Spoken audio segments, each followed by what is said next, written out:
कितने प्यारे थे ये दिन भी कितने प्यारे हैं। तब बाबा साथ हमारे थे, तब बाबा साथ हमारे थे।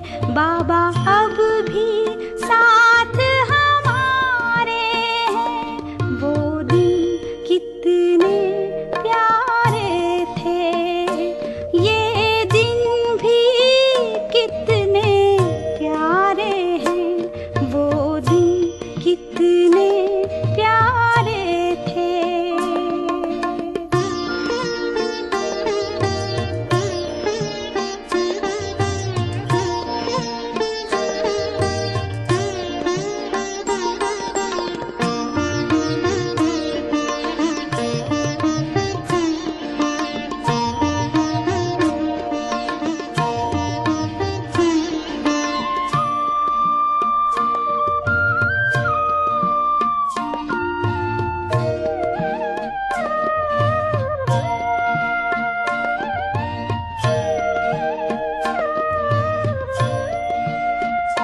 साकार रूप को तज बाबा, अव्यक्त रूप को धारे हो। इस दिव्य रूप में भी बाबा मधुबन में आए पधारे हो।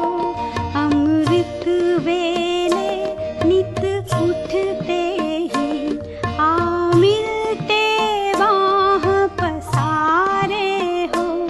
अब भी तो पहले जैसे ही, अब भी तो पहले जैसे ही कर्तव्य अलौकिक नारे हैं। वो दिन कितने प्यारे थे ये दिन भी कितने प्यारे हैं। वो दिन कितने प्यारे थे।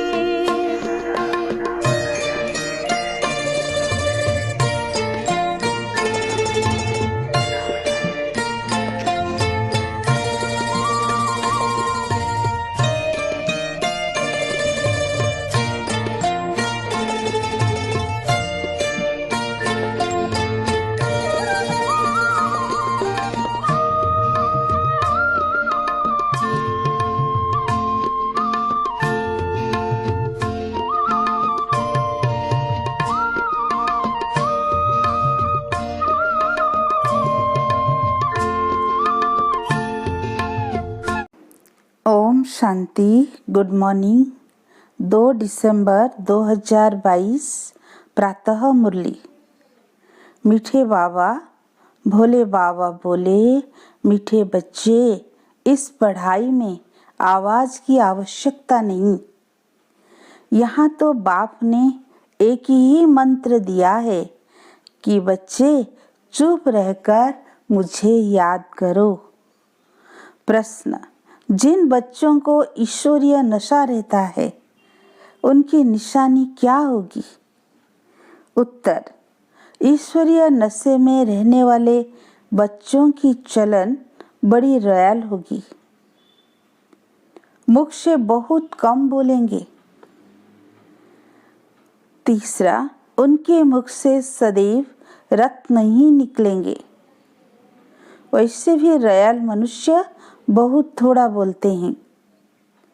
तुम तो ईश्वरीय संतान हो, तुम्हें रॉयल्टी में रहना है। ओम शांति।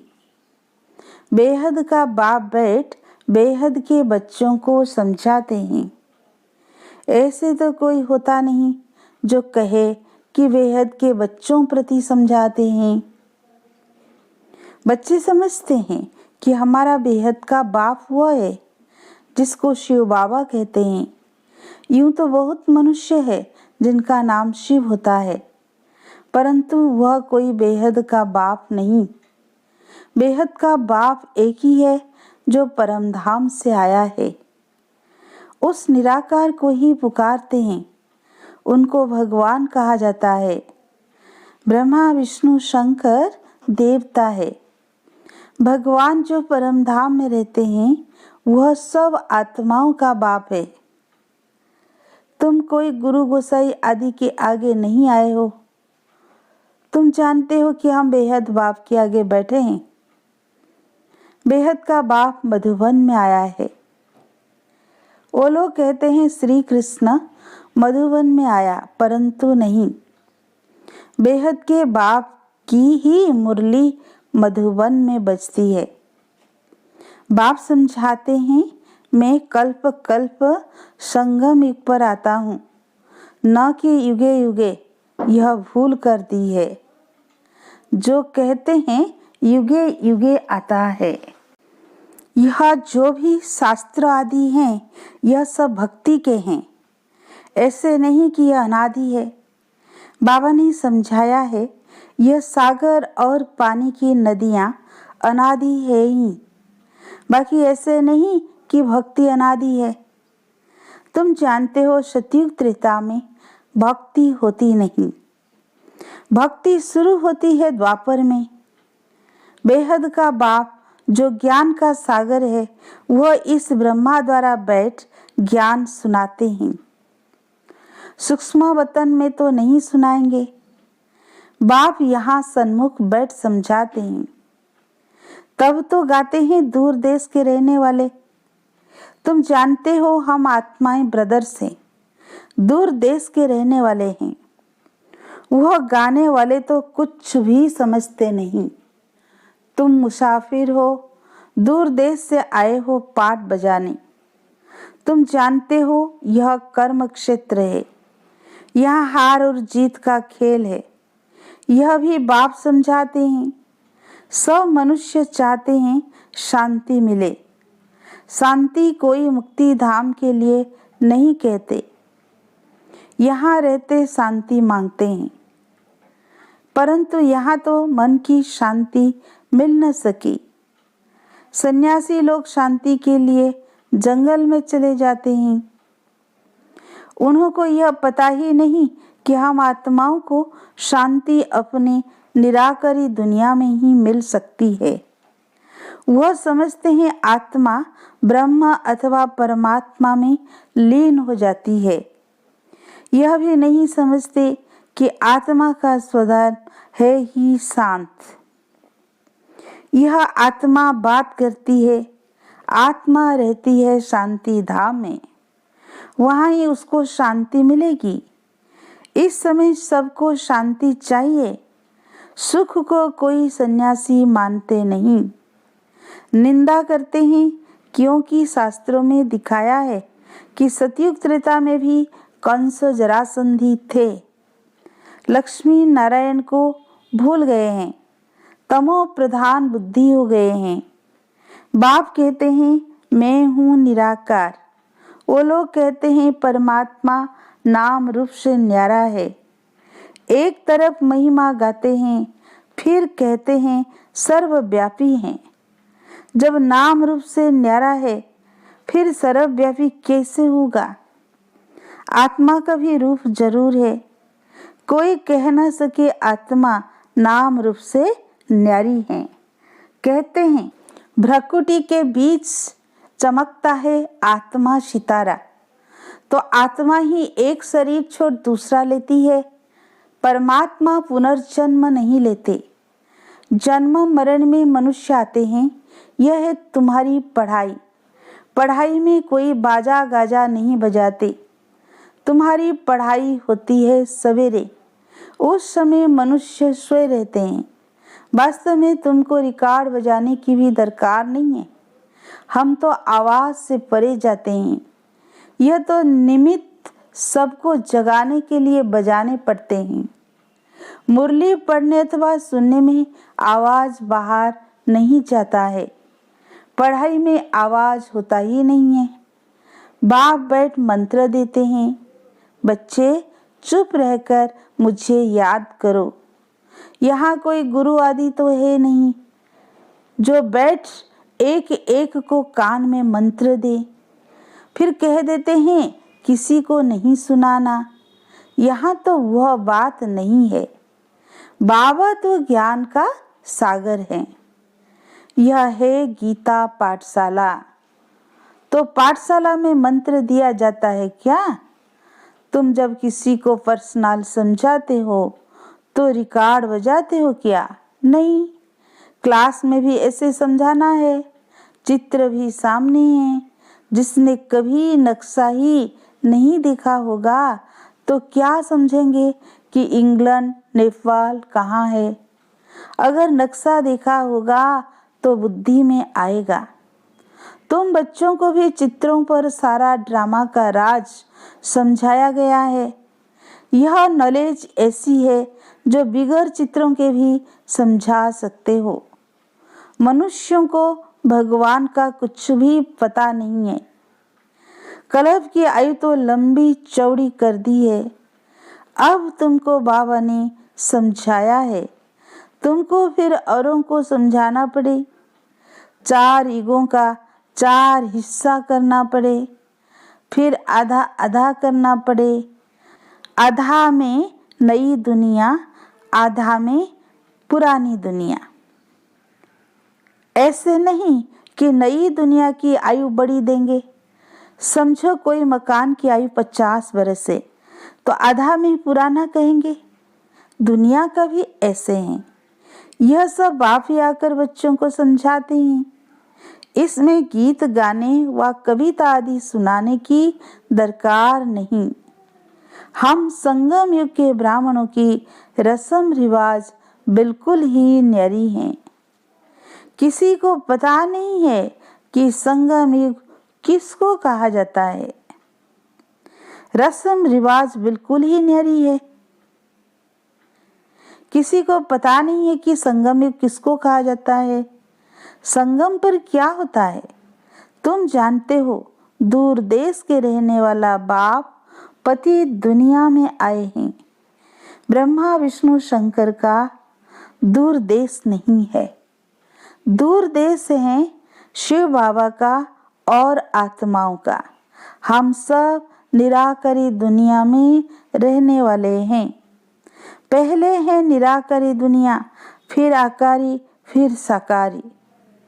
निराकारी दुनिया से पहले देवी देवता धर्म की आत्माएं आती है। पहले सूर्यवंशी घराना यहाँ था, फिर चंद्रवंशी घराने की आत्माएं आएगी। सूर्यवंशी है तो चंद्रवंशी नहीं है। चंद्रवंशी जब होते हैं तो कहेंगे सूर्यवंशी पास्ट हो गए हैं। त्रेता में कहेंगे लक्ष्मी नारायण का पाठ पास्ट हो गया। बाकी ऐसे नहीं कहेंगे कि हम फिर वैश्य शूद्र बनेंगे। नहीं, यह नॉलेज तुमको अभी है।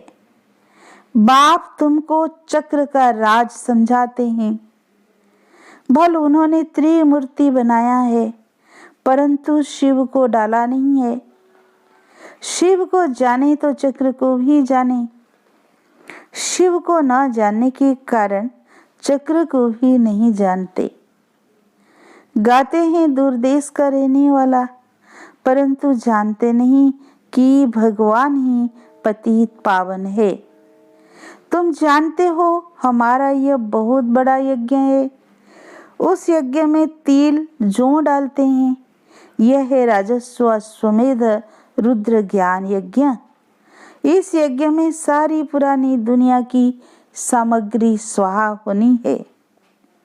जिसको राज्य पाना है वही योग में पूरा रहते हैं। सिल्वर एज में भी 2 कला कम हो जाता है। पहले 1250 वर्ष सतयुग के हैं, फिर 625 वर्ष में 1 कला कम हो जाती है।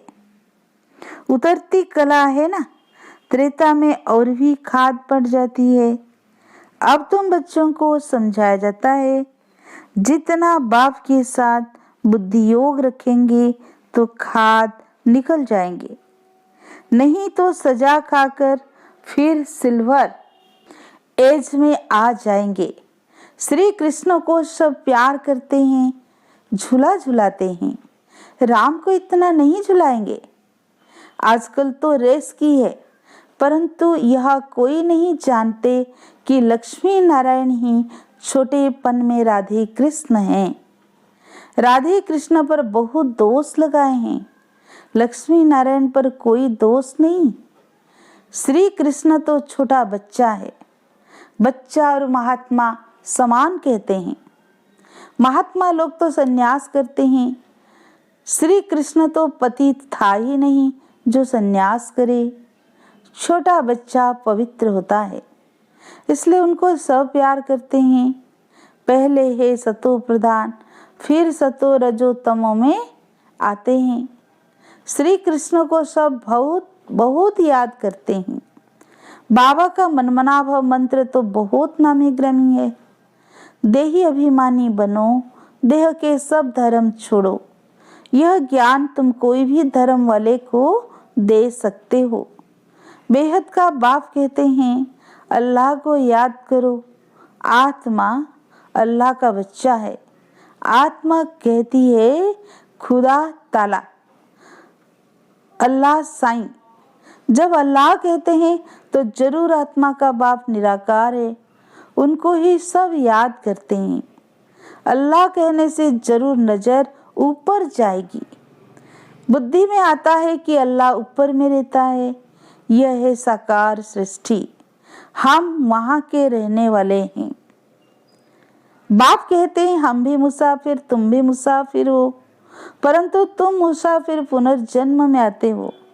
मैं मुसाफिर पुनर्जन्म में नहीं आता। मैं तुमको छी पुनर्जन्म से छुड़ाता हूँ।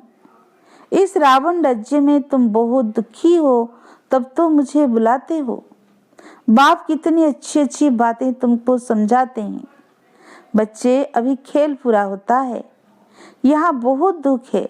हर चीज कितनी महंगी हो गई है, फिर सस्ती थोड़ी ही होगी। आगे सस्ताई थी, सबके पास अनाज आदि खूब रहता था। सती को कहते हैं गोल्डन एज। वहाँ सोने के सिक्के थे, वहाँ सोना ही सोना होगा, चांदी भी नहीं। वहाँ बाजार भी भवके की होगी। हीरे जवाहर क्या क्या पहनते होंगे। वहाँ हीरे जवाहरों का ही खेल चलता है। खेती बाड़ी ढेर होगी। यहाँ अमेरिका में अनाज इतना होता है जो जला देते हैं।